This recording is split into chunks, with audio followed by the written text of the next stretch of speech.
നോക്കി ഒരുപാട് പഠിക്കാറുണ്ട്. അവർ നമ്മളിൽ ഒരു ലീവിങ് ഇമ്പാക്ട് ഉണ്ടാക്കാറുണ്ട്. അപ്പോൾ ഒരു ടീച്ചർ എപ്പോഴും ക്ലാസ്സിൽ വരുമ്പോൾ നമുക്ക് തോന്നണം, ഇന്ന് എന്തെങ്കിലും പുതിയതായിട്ട് പഠിക്കാൻ കിട്ടും. അതുപോലെ നമുക്കൊരു മോട്ടിവേഷനും നമുക്കൊരു പോസിറ്റീവ് എനർജി ഫീൽ ചെയ്യണം ടീച്ചറും. അതാണ് ഒരു പോസിറ്റീവ് ആറ്റിറ്റ്യൂഡ് എന്ന് പറയുന്നത്. നെക്സ്റ്റ് വേണ്ടത് ക്രിയേറ്റിവിറ്റി. ഇപ്പോൾ നമുക്ക് കാണാൻ വേണ്ടി പറ്റും, ചില ടീച്ചേഴ്സ് വന്ന് ജസ്റ്റ് പറഞ്ഞിട്ട് പോകാറുണ്ട്. ചില ടീച്ചേഴ്സ് വന്നിട്ട് ഗെയിംസ് അങ്ങനത്തെ കാര്യങ്ങളുമായിട്ട് ഇന്റഗ്രേറ്റ് ചെയ്ത് പഠിപ്പിക്കാറുണ്ട്. അപ്പോൾ അങ്ങനത്തെ ഇന്നോവേറ്റീവ് മെത്തേഡ്സ് ലേണിംഗ് ഇൻട്രസ്റ്റിംഗ് ആക്കാൻ വേണ്ടിയിട്ട് നമ്മൾ എപ്പോഴും ശ്രമിക്കേണ്ടതാണ്. അതാണ് ക്രിയേറ്റിവിറ്റി. അതുപോലെ തന്നെ leadership, guiding and inspiring students towards their goals. ഇപ്പോൾ സ്റ്റുഡൻസിന് ഒരു ഡൗട്ട് ഉണ്ടെങ്കിലും അത് അവർക്ക് വേണ്ടി നമ്മൾ ഇനിഷ്യേറ്റീവ് എടുത്ത് ചെയ്തു കൊടുക്കുക. ഇപ്പോൾ ഒരു ഡൗട്ട് ഉണ്ടെങ്കിൽ അത് ഫുള്ളായിട്ട് ക്ലിയർ ചെയ്ത് കൊടുക്കുക. ക്ലിയർ ആയില്ലെങ്കിൽ തന്നെ എത്ര പ്രാവശ്യം വേണമെങ്കിലും അത് എക്സ്പ്ലെയിൻ ചെയ്ത് കൊടുക്കുക, എക്സെട്ര. അതൊക്കെയാണ് ക്രിയേറ്റിവിറ്റിയിൽ ലീഡർഷിപ്പിൽ വരുന്നത്. അടുത്ത് വേണ്ടത് പ്രൊഫഷണൽ ക്യാരക്ടറിസ്റ്റിക്സ്. നമുക്ക് ഒരു ടീച്ചർ എന്ന് പറയുമ്പോൾ പേഴ്സണൽ ക്യാരക്ടേഴ്സിനപ്പുറം പ്രൊഫഷണൽ ആയിട്ടുള്ള ഒരു നമുക്ക് പ്രൊഫഷണൽ ക്യാരക്ടറിസ്റ്റിക് കൂടെ വേണം. അതിൽ ഫസ്റ്റ് വേണ്ടതാണ് സ്ട്രോങ് സബ്ജക്ട് നോളജ്. നമ്മുടെ സബ്ജക്ട് ഇപ്പോൾ ഫിസിക്സ് ആയാലും കെമിസ്ട്രി, മാത്സ്, പൊളിറ്റിക്സ്, അങ്ങനെ പല ഡൊമെയിൻ സബ്ജക്ട്സ് ഉണ്ട്. അതിൽ നമുക്കൊരു ഡീപ്പ് അണ്ടർസ്റ്റാൻഡിങ് വേണം. നമുക്ക് മെറ്റീരിയൽ നമ്മൾ പഠിപ്പിക്കുന്ന ഇപ്പൊ NCERT നമ്മൾ പഠിപ്പിക്കുന്നുണ്ടെങ്കിൽ അതിന്റെ ഒരു ഡീപ്പ് അണ്ടർസ്റ്റാൻഡിങ് നമുക്ക് തന്നെ വേണം. ഇല്ലെങ്കിൽ ഒരിക്കലും അത് സ്റ്റുഡൻസിലോട്ട് എത്തത്തില്ല. അടുത്ത് വേണ്ടത് റിസോഴ്സ്ഫുൾനെസ്. അതായത് നമ്മളിപ്പോ ഡിജിറ്റൽ ആൻഡ് ഫിസിക്കൽ റിസോഴ്സ് പറ്റില്ല. അതിപ്പോ ടെക്സ്റ്റ് ബുക്ക് ആയാലും നമ്മളിപ്പോൾ ഒരു പ്രസന്റേഷൻ ആയാലും അത് കറക്റ്റായിട്ട് എങ്ങനെ ഇന്റഗ്രേറ്റ് ചെയ്ത് പഠിപ്പിക്കണം എന്ന് നമ്മൾ മനസ്സിലാക്കേണ്ടതാണ്. അത് ടീച്ചറിന്റെ ഒരു പ്രൊഫഷണൽ ക്വാളിറ്റിയാണ്. അടുത്ത് വരുന്നത് modern teaching skills, knowledge of various teaching methods and strategies. അപ്പോൾ നമുക്ക് പല സ്ട്രാറ്റജീസിന്റെ നമുക്ക് നോളജ് ഉണ്ടായിരിക്കണം. കാരണം അതുണ്ടെങ്കിൽ നമുക്ക് സ്റ്റുഡൻസിന്റെ ഇത് ക്ലിയർ ചെയ്യാൻ പറ്റത്തുള്ളൂ. അതായത് നമ്മളിപ്പോ സിലബസ് ചേഞ്ച് ആവുന്നുണ്ട്, പല ഇത് വരുന്നുണ്ട്, ഡെവലപ്മെന്റ്സ് വരുന്നുണ്ട്. അതെല്ലാം നമ്മൾ അവെയർ ആയിരിക്കണം. എങ്കിലും നമുക്ക് കുട്ടികളുടെ ഒപ്പം തന്നെ അത് ക്ലിയർ ചെയ്ത് പോകാൻ പറ്റത്തുള്ളൂ. Class room management, maintaining discipline and organising activities. Class റൂമിൽ എപ്പോഴും വേണ്ട ഒരു കാര്യമാണ് ഡിസിപ്ലിൻ. അപ്പോൾ അത് മെയിൻറ്റെയിൻ ചെയ്യാൻ വേണ്ടിയിട്ട് എഫക്റ്റീവായിട്ട് നമ്മുടെ ടീച്ചേഴ്സിന് പറ്റണം. അതുപോലെ തന്നെ continuous learning, updating knowledge through research and training. അത് ഞാൻ ഫസ്റ്റ് പോയിന്റ് പറഞ്ഞ പോലെ തന്നെ നമ്മൾ ടീച്ചേഴ്സ് എന്ന് പറയുമ്പോൾ എപ്പോഴും നമ്മുടെ നോളജ് അപ്ഡേറ്റ് ചെയ്തുകൊണ്ടിരിക്കുക. കാരണം ഓരോ വർഷവും കുട്ടികൾ അപ്ഡേറ്റ് ആയി വരുന്തോറും നമ്മളും അവരുടെ കൂടെ നിൽക്കാൻ പറ്റുന്ന രീതിയിൽ നമ്മുടെ നോളജിനെ അപ്ഗ്രേഡ് ചെയ്തെടുക്കുക. ഇല്ലെങ്കിൽ നമ്മൾ ഫോൾ ബാക്ക് ആവും. അപ്പോൾ നമ്മളെപ്പോഴും അത് അപ്ഡേറ്റ് ചെയ്തുകൊണ്ടിരിക്കുക. അടുത്ത് വേണ്ടത് assessment skills, effectively evaluating students learning. പിന്നെ അടുത്ത് വേണ്ടത് use of technology, utilising tools in modern education. അപ്പോൾ നമ്മളൊരു കുട്ടിയെ അസസ് ചെയ്യുമ്പോൾ അത് പ്രോപ്പറായിട്ട് അസസ് ചെയ്യുക. നമ്മുടെ ഇന്റേണൽ അസസ്മെന്റ് ആയാലും നമ്മുടെ എക്സാം ഇവാലുവേഷൻ ആയാലും അത് പ്രോപ്പറായിട്ട് ചെയ്യുക. അതുപോലെ തന്നെ utilising tools in modern education. നമുക്കിപ്പോൾ AI ടൂൾസ് എല്ലാം ഒരുപാട് അവൈലബിൾ ആണ്. അതുകൊണ്ട് തന്നെ നമുക്ക് ടീച്ചിങ് ഒരുപാട് ബെറ്റർ ആക്കാൻ പറ്റും ഇപ്പോൾ AI ടൂൾസ് യൂസ് ചെയ്ത്. അപ്പോൾ പ്രസന്റേഷൻ ഉണ്ടാക്കാനായാലും എന്തിനു വേണ്ടിയിട്ടായാലും AI ടൂൾസ് ഉണ്ട്. നമ്മുടെ ടീച്ചേഴ്സിന്റെ ലൈഫും അതുപോലെ തന്നെ കുട്ടികൾക്ക് വേണ്ടിയിട്ടുള്ള ഇന്ററാക്ഷനും നമുക്ക് അതിൽ കൂടെ ഇൻക്രീസ് ചെയ്യാൻ പറ്റുന്നതായിരിക്കും. അടുത്ത് വരുന്നതാണ് values from ancient Indian tradition. NEP 2020 പറയുന്ന വലിയൊരു കാര്യമാണ് നമ്മുടെ പഴയ ഏൻഷ്യന്റ് ഇന്ത്യൻ ക്വാളിറ്റീസിനെ ഇതിലോട്ട് ഇന്റഗ്രേറ്റ് ചെയ്യുക എന്നുള്ളത്. അപ്പോൾ അതിൽ നമുക്ക് തുടങ്ങാം. നമ്മുടെ ancient Indian education mainly focus ചെയ്യുന്നത് എന്താ പറയാ, നമ്മുടെ സബ്ജക്ട് നോളജ് ഡെവലപ്പ് ചെയ്യുന്നതിനും അധികം അത് സ്ട്രോങ്ലി ഊന്നുന്നത് വാല്യൂസ് ആൻഡ് ക്യാരക്ടർ ഡെവലപ്മെന്റിലാണ്. അപ്പോൾ അത് ഡെവലപ്പ് ചെയ്യാൻ വേണ്ടിയിട്ട് കുറച്ച് ഇതുണ്ട്, ആസ്പെക്ട്സ് ഉണ്ട്. അതിൽ ഫസ്റ്റ് ആസ്പെക്ട് ആണ് truth. Always speaking truth and following the truth. അതായത് നമ്മൾ എപ്പോഴും സത്യസന്ധരായിട്ടിരിക്കുക, അതാണ് ഫസ്റ്റ് ക്വാളിറ്റി. അടുത്തതാണ് അനുശാസൻ അല്ലെങ്കിൽ discipline, essential foundation for the learning process. നമ്മൾ എപ്പോഴും ഡിസിപ്ലിൻഡ് ആയിരിക്കും. ഒരു ടീച്ചർ എന്ന് പറയുമ്പോൾ ഒരു റോൾ മോഡൽ ആകേണ്ട ആളാണ്. അപ്പോൾ നമുക്കൊരു ഡിസിപ്ലിൻ ഉണ്ടെങ്കിൽ സ്റ്റുഡൻസ് അത് നമ്മളിൽ നിന്ന് പിക്കപ്പ് ചെയ്തുള്ളൂ. അടുത്ത് വേണ്ടതാണ് respect, honouring teachers, elders, society. അതും കുട്ടികൾ നമ്മളിൽ നിന്ന് കണ്ടു പഠിക്കുന്ന കാര്യമാണ്. അപ്പോൾ നമ്മൾ എങ്ങനെയാണോ വേറൊരാളെ ട്രീറ്റ് ചെയ്യുന്നത് അവർ തീർച്ചയായിട്ടും അത് കണ്ടിട്ട് അവരത് അപ്ലൈ ചെയ്യും അവരുടെ ലൈഫിൽ. അടുത്ത് വേണ്ടത് self control, managing personal and emotions. അത് നമ്മൾ എപ്പോഴും നമുക്കൊരു സെൽഫ് കൺട്രോൾ വേണം. നമ്മുടെ പേഴ്സണൽ ലൈഫ് നമ്മൾ മാനേജ് ചെയ്യണം, അതുപോലെ തന്നെ നമ്മുടെ പ്രൊഫഷണൽ ലൈഫും നമ്മൾ മാനേജ് ചെയ്യണം. അടുത്ത് വേണ്ടത് സർവീസ്, സേവ, a focus on helping others and serving society. ഇപ്പോൾ നമ്മുടെ ടീച്ചിങ് പ്രൊഫഷൻ എന്ന് പറയുമ്പോൾ തന്നെ എന്താ പറയുക, നമ്മുടെ ഒരു സൊസൈറ്റിയിൽ വളരെയധികം ഇമ്പാക്ട്ഫുൾ ആയിട്ടുള്ള ഒരു പ്രൊഫഷനാണ്. അപ്പോൾ അത് നമ്മൾ എപ്പോഴും ഓർമ്മിച്ച് വെക്കേണ്ടതാണ്. കാരണം നമ്മൾ കാരണം ഒരാളും വഴിതെറ്റി പോകരുത്, അങ്ങനത്തെ ഒരു സർവീസ് മൈൻഡ് നമുക്ക് എപ്പോഴും വേണം. അപ്പോൾ ഇതാണ് നമ്മുടെ these values form foundation of traditional Indian education. അപ്പോൾ ഇത് നല്ലവണ്ണം NEP 2020 ഫോക്കസ് ചെയ്യുന്നുണ്ട്. അപ്പോൾ ഇതിൽ നിന്ന് ക്വസ്റ്റ്യൻസ് വരാൻ സാധ്യതയുണ്ട്. അടുത്തതാണ് ഗുരു ശിഷ്യ പരമ്പര. അപ്പോൾ ഗുരു ശിഷ്യ പരമ്പര എന്ന് പറയുമ്പോൾ നമ്മുടെ ഏൻഷ്യൻ ഇന്ത്യയിൽ ഉണ്ടായിരുന്ന ഒരു ഇതായിരിക്കും. നിങ്ങൾ ചിലപ്പോൾ മൂവീസിൽ, സീരിയൽസ് അങ്ങനെ ഇത് കണ്ടിട്ടുണ്ടായിരിക്കും. അതിൽ ഒരു ഗുരു സ്റ്റുഡന്റിന് ശിഷ്യ എന്നും പറയുന്നുണ്ട്. അതിൽ ഉള്ള ആസ്പെക്ട്സ് എന്ന് പറയുമ്പോൾ knowledge was transfer directly from the guru to shishya. അതായത് മെയിൻലി ഓറൽ ട്രഡീഷൻ വെച്ചാണ് അവര് നോളജ് കൊടുത്തിരുന്നത്. ലൈക്ക് നമ്മുടെ ഇപ്പോഴത്തെ കാലത്തെ പോലെ ബുക്സോ റൈറ്റിങ്ങോ അത്രയും ഇല്ലായിരുന്നു. അപ്പോൾ അവര് മെയിൻലി ആയിട്ട് പറഞ്ഞു കൊടുക്കുക, അത് കേട്ട് പഠിക്കുക, അങ്ങനെ ഒരു ഇതാണുള്ളത്. ഇത് നമ്മുടെ ഇപ്പോ ഐടെപ്പിലെ ഫസ്റ്റ് ഇയറിൽ തന്നെ നമുക്കിത് ഒരു ഫുൾ പേപ്പറായിട്ട് ഇത് പഠിക്കാനുണ്ട്. അപ്പോൾ എൻ്റെ അടുത്ത് വരുന്നതാണ് personal interaction between the teacher and student. അപ്പോൾ അത് എപ്പോഴും ഒരു എന്താ പറയുക, ഗുരു ശിഷ്യ എന്ന് പറയുമ്പോൾ നമ്മുടെ ഒരു റെസിഡൻഷ്യൽ ഇതാണ്. അതായത് കുറെ വർഷം അവർ അവിടെ തന്നെ ചെന്ന് ഗുരുവിന്റെ ഇതിൽ നിന്ന് പഠിക്കുന്ന, അതാണ് നമ്മുടെ ഗുരു ശിഷ്യ പരമ്പര എന്ന് പറയുന്നത്. അപ്പോൾ അതിലൊരു മോറൽ ആൻഡ് സ്പിരിച്വൽ കണക്ഷൻ ഗുരുവായിട്ട് ഉണ്ടാകുന്നുണ്ട്. അതുപോലെ തന്നെ focused not only on academics but also on moral and spiritual development. അത് നമ്മുടെ എഡ്യൂക്കേഷനിൽ മാത്രമല്ല, അതായത് നമ്മുടെ സബ്ജക്ട് നോളജ് മാത്രമല്ല ഫോക്കസ് ചെയ്യുന്നത്, ക്യാരക്ടർ ഡെവലപ്മെന്റ്. അതായത് ഇപ്പോ നിങ്ങൾ ചില മൂവീസിൽ കണ്ടിട്ടുണ്ടായിരിക്കും, ഗുരു ഇപ്പോ കുട്ടികളുടെ അടുത്ത് പുറത്തു പോയി ധാന്യങ്ങൾ ശേഖരിക്കുക, അങ്ങനത്തെ കാര്യങ്ങളൊക്കെ പറയുന്നു. അത് നമ്മുടെ പല പല ക്യാരക്ടർ ഡെവലപ്മെന്റ്, സൊസൈറ്റി ആയിട്ടുള്ള ഇന്ററാക്ഷൻ, അങ്ങനത്തെ കാര്യങ്ങൾ അത് ഡെവലപ്പ് വേണ്ടി സഹായിക്കുന്നു. ഇത് promotes A foundation of values and discipline. ഇതാണ് അതിൽ ഡെവലപ്പ് ചെയ്യുന്നത്. അടുത്ത് വരുന്നതാണ് എത്തിക്സ് ഓഫ് ടീച്ചിങ് പ്രൊഫഷൻ. അപ്പോൾ നമ്മുടെ ടീച്ചിങ് എന്ന് പറയുമ്പോൾ നിങ്ങൾക്കറിയാം, ഇപ്പോൾ നിങ്ങളുടെ നാട്ടിൽ ഒരു മാഷുണ്ടെങ്കിൽ എന്തായാലും ഒരു നോബൽ പ്രൊഫഷൻ എന്ന് പറയുന്നതാണ് ടീച്ചിങ്. അതായത് എപ്പോഴും നമുക്കൊരു റെസ്പെക്ട് ഉണ്ട് ടീച്ചറിന്. അപ്പോൾ നമ്മൾ ഫോളോ ചെയ്യേണ്ട ചില എത്തിക്കൽ പ്രിൻസിപ്പിൾസ് ഉണ്ട്. അതിൽ ഫസ്റ്റ് ആണ് ഫെയർനെസ്. ഫെയർനെസ് എന്ന് പറയുമ്പോൾ എല്ലാ കുട്ടികളെയും നമ്മൾ ഒരുപോലെ ട്രീറ്റ് ചെയ്യേണ്ടതാണ്. ഡിസ്ക്രിമിനേഷൻ പാടില്ല. അതിപ്പോൾ എന്തിന്റെ ബേസിസിലായാലും, ക്ലാസ് റൂമിന്റെ ബേസിസിലായാലും, ബാക്ക്ഗ്രൗണ്ടിന്റെ ബേസിസിലായാലും, കാസ്റ്റിന്റെ ബേസിസിലായാലും, ഒന്നിന്റെ ബേസിസിൽ ഒരു ഡിസ്ക്രിമിനേഷൻ നമ്മുടെ ക്ലാസ് റൂമിൽ ഉണ്ടാകാൻ വേണ്ടിയിട്ട് പാടില്ല. അടുത്ത് വേണ്ടത് integrity, maintaining honesty and transparency in all professional work. നമ്മൾ എപ്പോഴും നമ്മളോട് തന്നെ സത്യസന്ധരായിട്ടിരിക്കുക, അതുപോലെ തന്നെ എപ്പോഴും ഓണസ്റ്റ് ആയിരിക്കുക, കുട്ടികളായിട്ട് ട്രാൻസ്പെറന്റ് ആയിരിക്കുക. അടുത്ത് വേണ്ടത് responsibility, performing all teaching duties with sincerity. നമുക്ക് എപ്പോഴും ഒരു കമ്മിറ്റ്മെന്റ് ഡ്രൈവ് എന്തായാലും ടീച്ചിങ്ങിന് വേണം. അപ്പോൾ നമ്മൾ ടീച്ചേഴ്സ് ആകുമ്പോൾ തന്നെ നമുക്കറിയാം, കുട്ടികളായിട്ട് നന്നായിട്ട് അവരെ ഡെവലപ്പ് ചെയ്യേണ്ട ഒരു ഡ്യൂട്ടി നമുക്കുണ്ട്. അതിന്റെ റെസ്പോൺസിബിലിറ്റി നമ്മൾ തീർച്ചയായിട്ടും എടുക്കാം. അടുത്ത respect for students, valuing the dignity and individuality of every student. അതായത് നമ്മൾ എല്ലാ സ്റ്റുഡൻസിനെയും റെസ്പെക്ട് ചെയ്യുക, അവരുടെ ഒപ്പീനിയൻസ് റെസ്പെക്ട് ചെയ്യുക, അവരെന്താണോ പറയാൻ ശ്രമിക്കുന്നത് അത് നമ്മൾ അക്സെപ്റ്റ് ചെയ്യുക, എന്നിട്ട് അവർക്ക് മിസ്റ്റേക്സ് എന്തുണ്ടോ അത് ക്ലിയർ ചെയ്ത് കൊടുക്കുക. അതാണ് റെസ്പെക്ട് ഫോർ സ്റ്റുഡൻസ്. അടുത്ത് professional conduct, behaving professionally both inside and outside class room.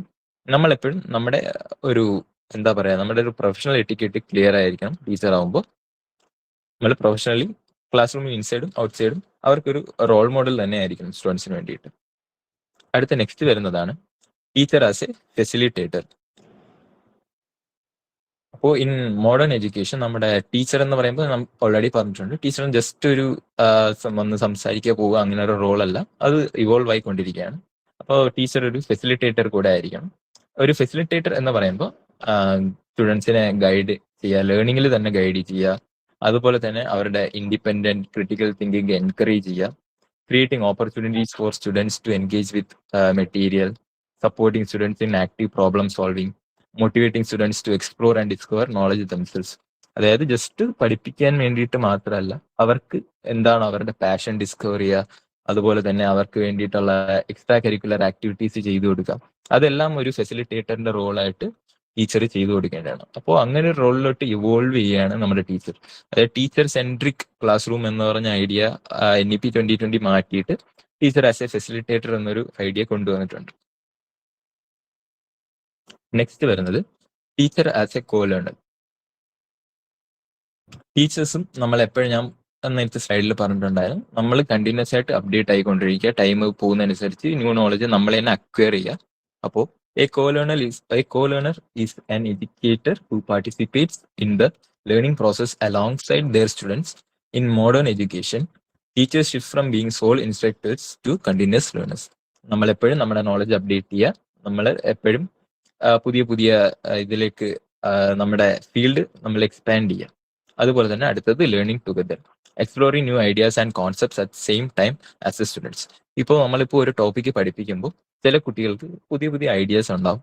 അപ്പോൾ നമ്മൾ അത് ഒരിക്കലും റിജക്ട് ചെയ്യരുത്, എപ്പോഴും അക്സെപ്റ്റ് ചെയ്യുക. എന്തെങ്കിലും മിസ്റ്റേക്സ് ഉണ്ടെങ്കിൽ അത് ക്ലിയർ ചെയ്ത് കൊടുക്കുക. എന്നിട്ട് അതിലെന്താണോ ഇംപ്ലിമെന്റ് ചെയ്യാൻ നമ്മുടെ കരിക്കുലത്തിൽ പറ്റുന്നത് അത് ഇംപ്ലിമെന്റ് ചെയ്ത് കൊടുക്കുക. അത് അവർക്കൊരു പോസിറ്റീവ് ഫീഡ്ബാക്ക് കൂടെ ആയിരിക്കും. അടുത്തതാണ് open to feedback, actively accepting and implementing suggestion from students. അതായത് സ്റ്റുഡൻസ് ഇപ്പോൾ നമ്മുടെ ടീച്ചിങ് സ്റ്റൈലിൽ സ്പീഡ് കൂടി പോകുന്നു, ഹാൻഡ് റൈറ്റിംഗ് പോരാ, അതുപോലെ തന്നെ മനസ്സിലാവുന്നില്ല, അങ്ങനത്തെ ഫീഡ്ബാക്ക് നമ്മൾ എപ്പോഴും പോസിറ്റീവായിട്ട് എടുക്കുക. എന്നിട്ട് നമ്മൾ അത് നമ്മുടെ ഭാഗത്ത് നിന്ന് ക്ലിയർ ചെയ്ത് കൊടുക്കാൻ വേണ്ടി ശ്രമിക്കുക. അതെപ്പോഴും ടീച്ചറിന്റെ തന്നെ ഫോൾട്ട് ആവണം എന്നില്ല, പക്ഷെ എന്നാലും നമ്മൾ ആ പെർട്ടിക്കുലർ സ്റ്റുഡന്റിന് എന്താണ് പ്രശ്നം വരുന്നതെന്ന് നോക്കിയിട്ട് ക്ലിയർ ചെയ്ത് കൊടുക്കുക. അടുത്ത് വരുന്നതാണ് continuous growth, regularly updating there knowledge base. അത് ഓൾറെഡി പറഞ്ഞു. അടുത്ത് വരുന്നതാണ് collaboration, encouraging A team based approach on learning. ഇപ്പോൾ നമ്മൾ NEP-യിൽ പറയുന്ന വേറൊരു ഇതാണ് കൊളാബറേറ്റീവ് ലേണിംഗ്. അതെന്ന് പറയുമ്പോൾ നമ്മളിപ്പോൾ സ്റ്റുഡൻസ് തന്നെ അവരുടെ ക്ലാസ്മേറ്റ്സിന് വേണ്ടിയിട്ട് പഠിപ്പിക്കുക, അവർ തന്നെ ഓരോ പ്രോജക്ട്സ് ചെയ്തിട്ട് സെൽഫായിട്ട് ഇവാലുവേറ്റ് ചെയ്യുക. അങ്ങനത്തെ ഇതാണ് കൊളാബറേഷൻ വരുന്നത്. അടുത്ത് വരുന്നത് enquiry based, promoting curiosity and asking questions rather than just providing answers. ഇപ്പോൾ നമ്മുടെ ഒരു ക്വസ്റ്റ്യൻ ചോദിക്കുമ്പോൾ കുട്ടികൾ ഒരു ആൻസർ പറയുന്നു, നമ്മൾ തിരിച്ചു ചോദിക്കുന്നു അത് എന്തുകൊണ്ടാണ് അങ്ങനെ പറഞ്ഞത്. അതാണ് നമ്മുടെ ഒരു ഇൻക്വയറി ബേസ്ഡ് ലേണിംഗ് എന്ന് പറയുന്നത്. അത് കുട്ടികൾ അവരുടെ ക്യൂരിയോസിറ്റി കൂട്ടുകയും അവർക്ക് വേണ്ടിയിട്ട് അവർക്ക് ഇനിയും ഫീൽഡ് എക്സ്പ്ലോർ ചെയ്യണം എന്നുള്ളൊരു ഫീലിംഗ് കൊടുക്കുകയും ചെയ്യും. അടുത്ത് വരുന്ന ടോപ്പിക്കാണ് നരേറ്റീവ്സ്. ഇത് അത്യാവശ്യം ഇമ്പോർട്ടൻ്റ്. കുറച്ച് ഫിഗേഴ്സ് നമ്മുടെ പോർഷൻസിൽ കൊടുത്തിട്ടുണ്ട് കുറച്ച് ആൾക്കാരുടെ.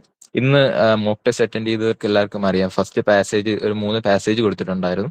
അതിൽ വരുന്ന ഈ നരേറ്റീവ്സിൽ വരുന്നവരാണ് അതിലും വരുന്നത് സെയിം ആയിട്ട്. ഫസ്റ്റ് വരുന്നത് മഹാത്മാഗാന്ധി ഇൻട്രൊഡ്യൂസ് ചെയ്ത കോൺസെപ്റ്റിന്റെ പേരാണ് Nai Talim. Mahatma Gandhi's education philosophy focused on holistic child development through practical productive work rather than rote memorization.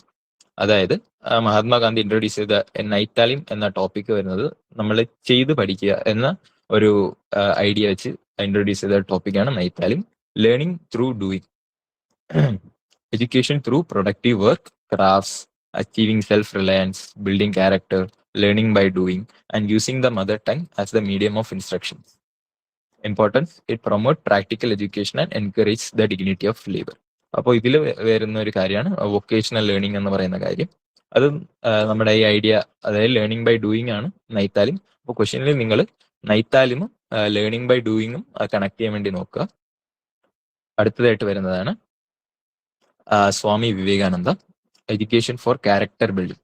Swami Vivekananda defined education as the manifestation of perfection already present within an individual, focusing on character education, character development, self-confidence, fostering man-making education to create responsible individuals, and combining knowledge with spiritual and moral development. It encourages self-discipline, leadership, and focuses on holistic development. അപ്പോൾ സ്വാമി വിവേകാനന്ദ പറഞ്ഞ കാര്യം എന്താണെന്ന് വെച്ചാൽ നമ്മൾ just എഡ്യൂക്കേഷനിൽ മാത്രമല്ല നമ്മൾ character ബിൽഡിങ്ങിലാണ് കൂടുതൽ focus ചെയ്യേണ്ടത്. അതിൽ മെയിൻ ആയിട്ട് വരുന്ന ലൈൻ എന്ന് പറയുമ്പോൾ he defined education as manifestation of perfection already present within an individual. അപ്പോൾ ക്വസ്റ്റ്യൻസ് വരുവാണെങ്കിൽ ഇതായിട്ട് കണക്ട് ചെയ്തായിരിക്കും വരുന്നത്. അപ്പോൾ നിങ്ങൾ സ്വാമി വിവേകാനന്ദ കാണുവാണെങ്കിൽ ഈ ഐഡിയ ആയിട്ട് കണക്ട് ചെയ്യാൻ വേണ്ടിയിട്ട് നോക്കുക. അടുത്ത് വരുന്നതാണ് J Krishnamurti, full name Jiddu Krishnamurti, freedom in learning. അപ്പോൾ ജിദ്ദു കൃഷ്ണമൂർത്തി ഫ്രണ്ടിലോട്ട് വെച്ച ഐഡിയ എന്താന്ന് വെച്ചാൽ there should be freedom in learning. Education should foster self-understanding and free thinking without fear or pressure. Main idea, promoting freedom in education, encouraging self-understanding of emotions and behavior, developing critical thinking, eliminating competition to reduce stress, etc. It promotes creative thinking and encourages self-awareness. അപ്പോൾ ഈ ഐഡിയയിൽ ഇപ്പോൾ നിങ്ങൾ ഈ narratives പഠിക്കുമ്പോൾ എല്ലാം കറക്റ്റായിട്ട് വായിക്കുക, ഈ സ്ലൈഡ്സ് തരത്തിൽ. അപ്പോൾ അത് എല്ലാ ക്യാരക്ടേഴ്സിനും കറക്റ്റായിട്ട് വായിക്കുക. എന്നിട്ട് അവരുടെ ഒരു കീ ഐഡിയ ഉണ്ട് അയാളുടെ പേരും ആ കീ ഐഡിയാണ് കണക്ട് ചെയ്യാൻ വേണ്ടി ശ്രമിക്കേണ്ടത്. ഇപ്പോൾ ജിത്തു കൃഷ്ണമൂർത്തിയുടെ മെയിൻ ഐഡിയ നമുക്ക് ഫ്രീഡം ഇൻ ലേണിംഗ്. അത് നമ്മൾ പ്രൊമോഷൻ എന്താ ചെയ്യുന്നതെന്ന് വെച്ചാൽ സെൽഫ് അണ്ടർസ്റ്റാൻഡിങ് ഇൻക്രീസ് ചെയ്യുന്നു, അതുപോലെ തന്നെ ക്രിട്ടിക്കൽ തിങ്കിങ് എൻഹാൻസ് ചെയ്യുന്നു, എക്സെട്ര. അടുത്ത് വരുന്ന ആളാണ് ശ്രീ അറബിന്ദു. ശ്രീ അറബിന്ദോയുടെ കോൺട്രിബ്യൂഷൻ എന്താന്ന് വെച്ചാൽ ഇന്റഗ്രൽ എഡ്യൂക്കേഷൻ എന്ന് പറഞ്ഞൊരു കോൺസെപ്റ്റ് ആണ്.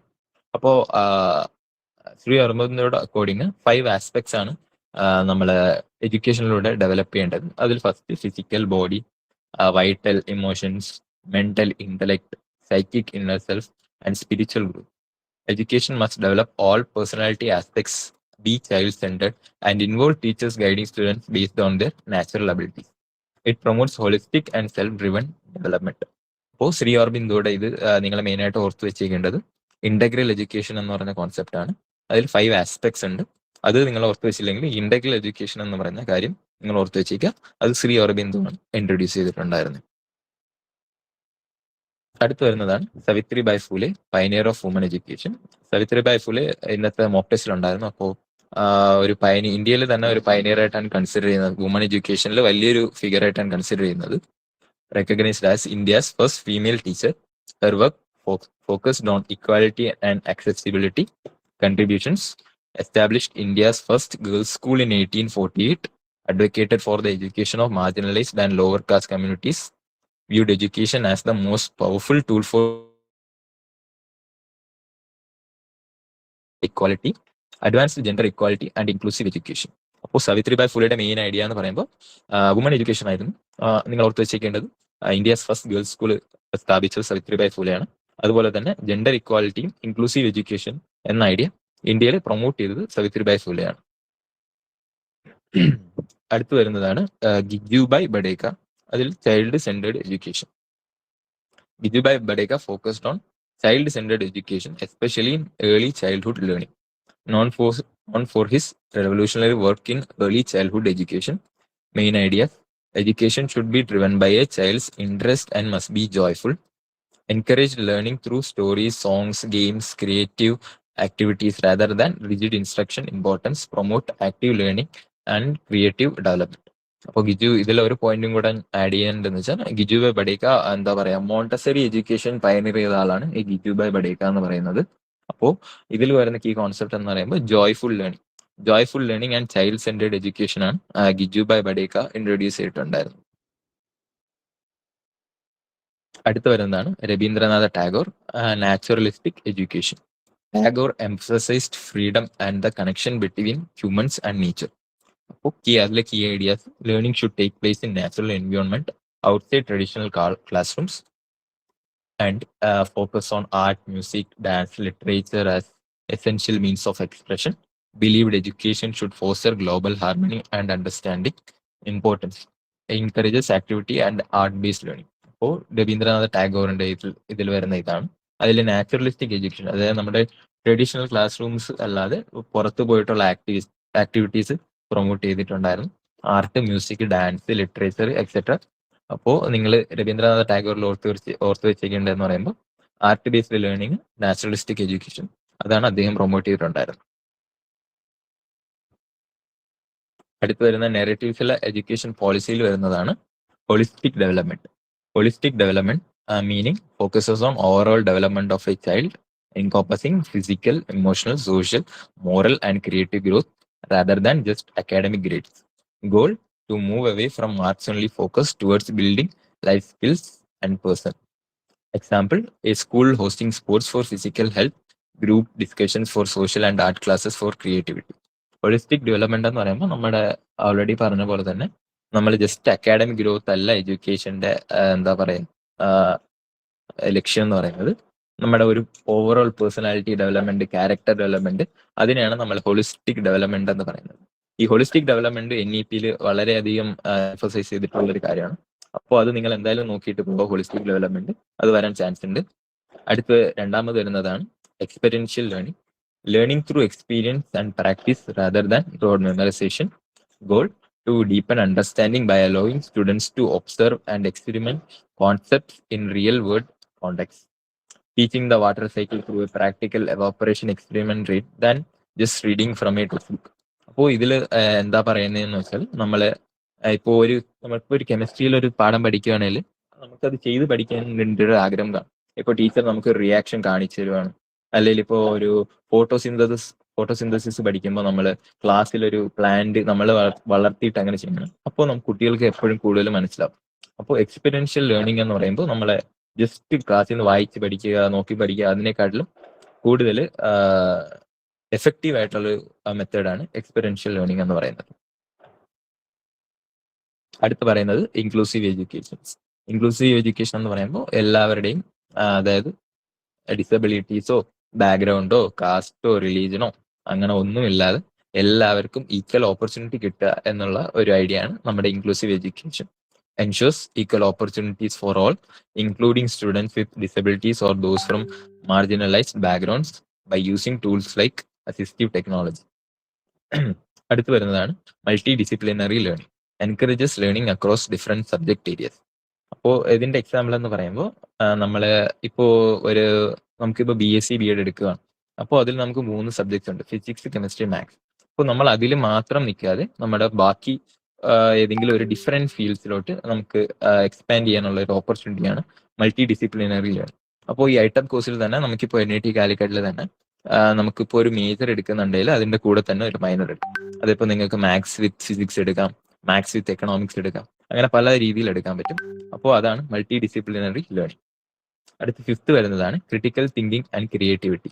ക്രിട്ടിക്കൽ തിങ്കിങ് എന്ന് പറയുമ്പോൾ നമുക്ക് എപ്പോഴും ഒരു പ്രോബ്ലം സോൾവിങ് സ്കില്ലാണ്. അതായത് ഇപ്പോൾ ക്വസ്റ്റ്യൻ ചെയ്യുക എന്നുള്ളതല്ല, ഒരു റിയൽ വേൾഡ് പ്രോബ്ലം കിട്ടിയാൽ പോലെ നമ്മുടെ ലൈഫിൽ ഒരു പ്രോബ്ലം വന്നാൽ പോലും നമ്മളത് ക്രിയേറ്റീവ് ആയിട്ട് സോൾവ് ചെയ്യുക. അതാണ് ക്രിട്ടിക്കൽ തിങ്കിങ് എന്ന് പറഞ്ഞത്. അടുത്ത് വരുന്നത് skill based learning. Focus on practical skills for the modern world. അപ്പോൾ നമുക്കിപ്പോ അറിയാം, നമ്മുടെ നാട്ടില്, നമ്മുടെ കേരളത്തിൽ തന്നെ ഒരുപാട് അൺഎംപ്ലോയ്മെന്റ് ഉണ്ട്, തൊഴിലില്ലായ്മ ഉണ്ട്. അപ്പോൾ അത് വരാൻ വേണ്ടിയിട്ടുള്ള മെയിൻ കാര്യം എന്ന് പറയുന്നത് എന്താ പറയാ, ലാക്ക് ഓഫ് സ്കില്ലാണ്. അപ്പോൾ നമ്മൾ എപ്പോഴും നമ്മുടെ സ്കിൽസിൽ ഡെവലപ്പ് ചെയ്യുക. നോളജ് വേണം, നോളജ് വെച്ച് നമ്മൾ അപ്ലൈ ചെയ്ത് എപ്പോഴും സ്കിൽസ് ഡെവലപ്പ് ചെയ്യാം. അതിപ്പോ പല ആൾക്കാരും കോഡിങ് ഡെവലപ്പ് ചെയ്യാറുണ്ട്. ഇപ്പൊ ടീച്ചിങ്ങിൽ തന്നെ നമ്മുടെ ടീച്ചിങ് സ്കില്ല് ബെറ്റർ ചെയ്യുക, അങ്ങനത്തെ പ്രാക്ടിക്കൽ സ്കിൽസ് നമ്മൾ ഡെവലപ്പ് ചെയ്യുക. അടുത്ത് വരുന്നത് technology integration. Incorporates digital tools into educational process. അപ്പോൾ നമ്മളെപ്പോഴും ഞാൻ പറഞ്ഞ പോലെ ഈ ടൂൾസ് നമുക്ക് നമ്മുടെ ടീച്ചേഴ്സിന്റെ ലൈഫും അതേസമയം തന്നെ കുട്ടികളുടെ ലൈഫും ഈസി ആക്കുന്ന പല കാര്യങ്ങളും നമുക്ക് ചെയ്യാൻ പറ്റും ഡിജിറ്റൽ ടൂൾസ് ഇന്റഗ്രേറ്റ് ചെയ്തുകൊണ്ട്. പ്രസന്റേഷൻ ഉണ്ടാക്കുക AI ഉപയോഗിക്കാം, നമുക്ക് പുതിയ പുതിയ ഐഡിയാസ് എടുക്കുക AI ഉപയോഗിക്കാം, എക്സെട്ര. അതാണ് technology integration. Using digital tools and information technology to make learning interactive and modern. അതുപോലെ തന്നെ utilising smart boards, education labs, online platforms and virtual classroom to supplement traditional teaching. നമ്മുടെ traditional എഴുതി പഠിപ്പിക്കുക അങ്ങനത്തെ രീതിയിൽ നിന്ന് മാറിയിട്ട് നമ്മൾ ആപ്സ് ലോഞ്ച് ചെയ്യുക, അതുപോലെ തന്നെ AI ഉപയോഗിച്ച് പഠിപ്പിക്കുക, ആക്ടിവിറ്റീസ് ഇന്റഗ്രേറ്റ് ചെയ്യുക, അതൊക്കെയാണ് ഇത് വരുന്നത്. അപ്പോൾ ഇന്നത്തെ ക്ലാസ്സിൽ ഞാൻ പറഞ്ഞ പോലെ തന്നെ നിങ്ങളെ നരേറ്റീവ്സ് നല്ലോണം നോക്കുക. നരേറ്റീവ്സിൽ അതുപോലെ തന്നെ കുറച്ച് പേര് പറഞ്ഞിട്ടുണ്ടായിരുന്നു, അവരുടെ എല്ലാം പേര് കറക്റ്റായിട്ട് പഠിക്കുക. അതുപോലെ തന്നെ അവരുടെ എല്ലാം ഒരു കീവേഡ് പറഞ്ഞു തന്നിട്ടുണ്ടായിരുന്നല്ലോ, അതായിട്ട് കണക്ട് ചെയ്ത് അവരായിട്ട് പഠിക്കുക. അപ്പോ ഇന്നത്തെ ക്ലാസ്സിൽ ഇത്ര ഉണ്ടായിരുന്നുള്ളൂ. എന്തെങ്കിലും ഡൗട്ട്സ് ഉണ്ടോ?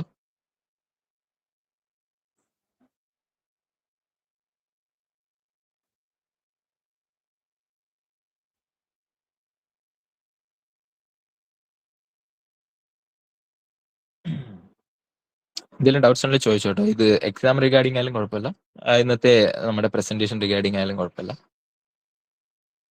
എനിക്ക് പ്രിപ്പയർ ചെയ്യാൻ ടൈം കിട്ടിയിട്ടില്ല, കാരണം അശ്വിനിയുടെ പ്രശ്നം വന്നുകൊണ്ട്. അപ്പോൾ എന്തെങ്കിലും മിസ്റ്റേക്സ് ഉണ്ടെങ്കിൽ അതൊന്ന് ക്ഷമിക്കുക.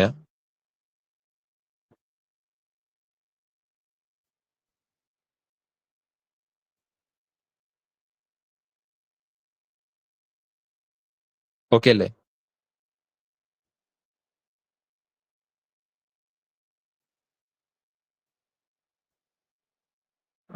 മോക്ക് ടെസ്റ്റ് അതെല്ലാം പറ്റത്തില്ല, കാരണം അതിനൊരു ടൈം ലിമിറ്റ് ഉണ്ടല്ലോ. അപ്പോൾ 2 എണ്ണം ചെയ്യാൻ പറ്റും. ഇന്നലെ അയച്ചതും ഇന്ന് അയച്ചതും കയറി ചെയ്യാം, അത് ഓപ്പൺ ആണ്. ആദ്യം അയച്ച ഫസ്റ്റ് മോക്ക് ടെസ്റ്റ് അവൈലബിൾ അല്ല.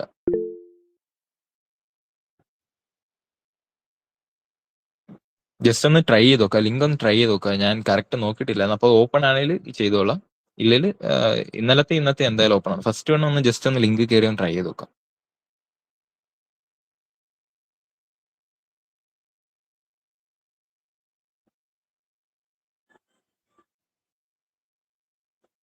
അപ്പോൾ എല്ലാവരും ഇതായിരുന്നു ലാസ്റ്റ് ക്ലാസ്. നമ്മുടെ ഇത് ഹെൽപ്ഫുൾ ആയെന്ന് വിചാരിക്കുന്നു എല്ലാവർക്കും. നമ്മുടെ ഈ ഐറ്റപ്പ് സ്റ്റുഡൻസ് ആയിട്ട് ഈ ഇനിഷ്യേറ്റീവ് എല്ലാവർക്കും ഹെൽപ്ഫുൾ ആയെന്ന് വിചാരിക്കുന്നു. അപ്പൊ എല്ലാവരും നന്നായിട്ട് പഠിച്ചിട്ട് നന്നായിട്ട് എഴുതുക. ആരും ടെൻഷൻ ആവേണ്ട കാര്യമൊന്നുമില്ല. നിങ്ങളെ നന്നായിട്ട് പ്രിപ്പയർ ചെയ്തിട്ടുണ്ട്. എക്സാം നിങ്ങൾക്ക് ഹാർഡാണെങ്കിൽ എല്ലാവർക്കും ഹാർഡായിരിക്കും. അപ്പൊ അത് നിങ്ങൾ വെച്ച് എഴുതുക. നിങ്ങൾ എക്സാം ഹാർഡാണെങ്കിൽ ടെൻഷൻ അടിക്കണ്ട. കട്ട് ഓഫ് കുറേ കഴിഞ്ഞ പ്രാവശ്യം നീറ്റിൽ സംഭവിച്ച പോലെ